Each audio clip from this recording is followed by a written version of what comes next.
經過南環西環山腰呢一座淺黃色大樓，你入過去未呢？前風景酒店過百年歷史，原來抗日戰爭嗰陣，中日特工曾經喺呢一度秘密會談，仲會睇下呢一度孕育咗嘅藝術同埋文學。葡萄牙駐澳門總領事官邸6月底開放參觀，入口喺高可寧新市街，即係新竹苑迎賓館對面。拱門入口上面有三角眉飾同埋葡國國旗。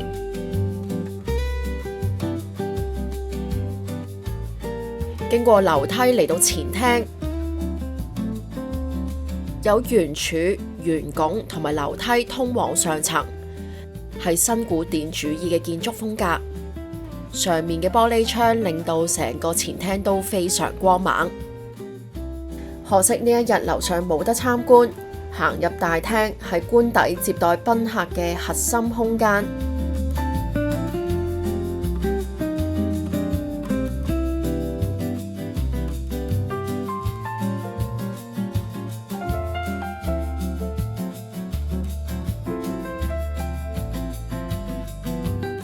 去到露台可以飽覽南環一帶嘅風景。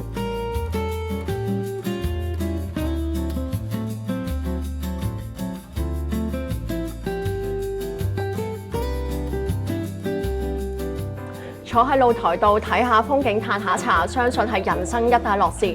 不過隨住城市嘅發展，出面嘅樓越起越高，包括新起嘅法院大樓都遮擋咗大部分嘅景觀。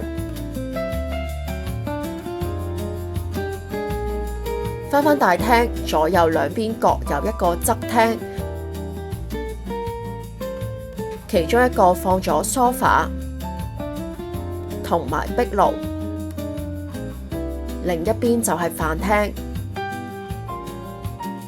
呢一層仲有一間睡房，深色實木嘅大床、家私同埋壁爐，散發住歐洲古典色彩。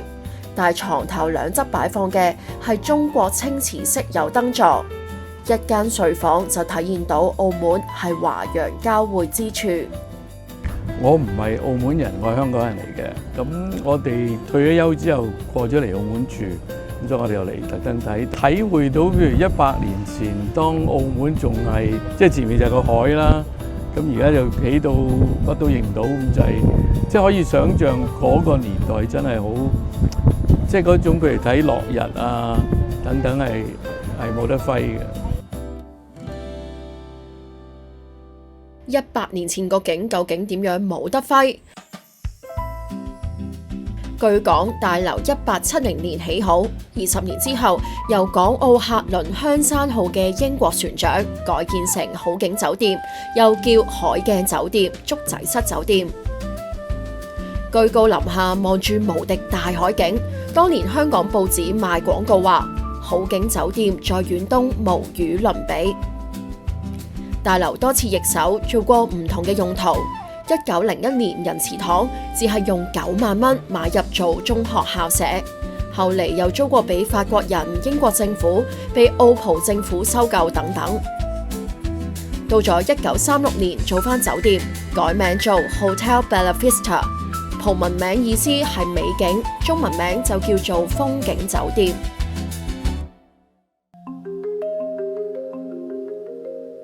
開咗年幾，日本侵華，酒店收容由上海逃難嘅葡萄牙僑民。1940年6月4號，呢度更加上演一場秘密會談。當時日軍攻陷武漢、廣州之後，希望盡早抽身結束戰爭，暗中策劃同工作政治行動，想令蔣介石領導嘅國民政府投降。蔣介石派出嘅特工同日本特務金井武夫喺港澳會談15次，其中一次正正就係喺風景酒店。金井武夫外號中國通，佢喺回憶錄度寫：會談場所由中方佈置，好似係特別為咗保密，喺澳門市郊嘅海岸大路上，行人極為稀少嘅地方，臨時租咗一間空屋。黑暗嘅路上轉彎抹角，行咗啲路，最後先至算係去到好似凶宅一樣嘅會場。一入門口立即被帶入地下室。房間中央擺住一張長方形嘅台，台上以適當嘅間隔點燃咗4支蠟燭。日華雙方代表分別喺兩邊相對坐低。甘井武夫之後喺1945年代表日本喺湖南芷江簽署投降備忘錄，標誌中國14年抗日戰爭結束。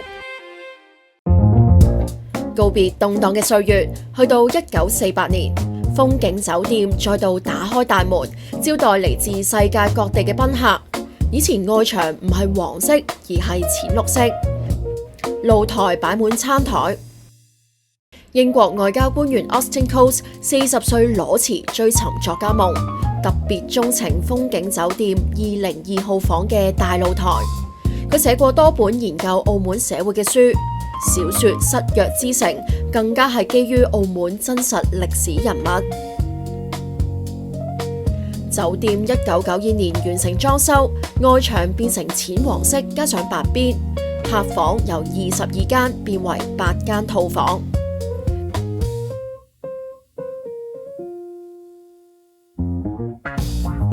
大廳露台用嚟做餐廳，一共有60個座位，曾經被評為年度最佳城市世外桃源。唔少電影曾經喺呢一度取景，例如許冠傑同埋張曼玉嘅《紅牆飛龍》。風景酒店作為地標之一，28號 B 巴士曾經以呢一度為總站。到1999年3月，酒店結束營運，改為葡萄牙駐澳門總領事官邸。香港作家也斯為此寫咗一首詩《風景酒店的一夜》。把酒望大橋上車輛穿梭，明年今日再難在回廊上喝酒了。英國人和法國人曾經爭着修舊的建築，見證了不同的起伏。現在面對填出來的爛地，也許要建新的塔樓，招來遊客。誰是這場戲的主角？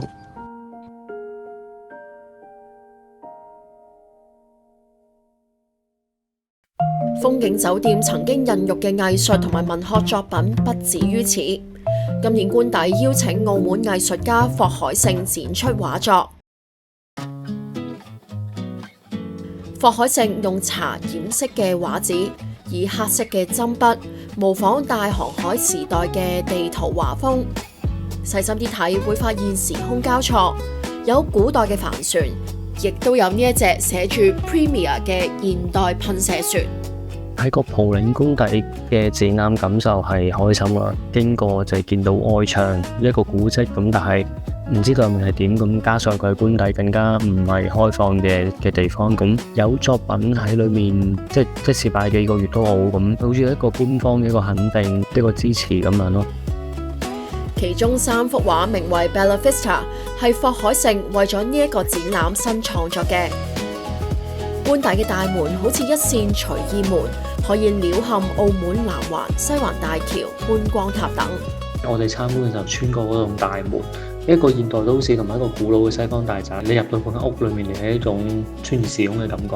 我會去諗19世紀嗰間屋，100幾200年前澳門發生咗啲咩事啦。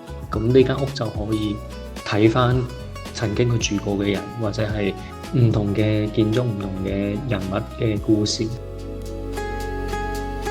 呢一幅就標示咗西班牙同埋葡萄牙之間嘅米尼奧河，軍事堡壘中西式帆船並存，同時亦都有輕軌、高架橋等嘅現代元素。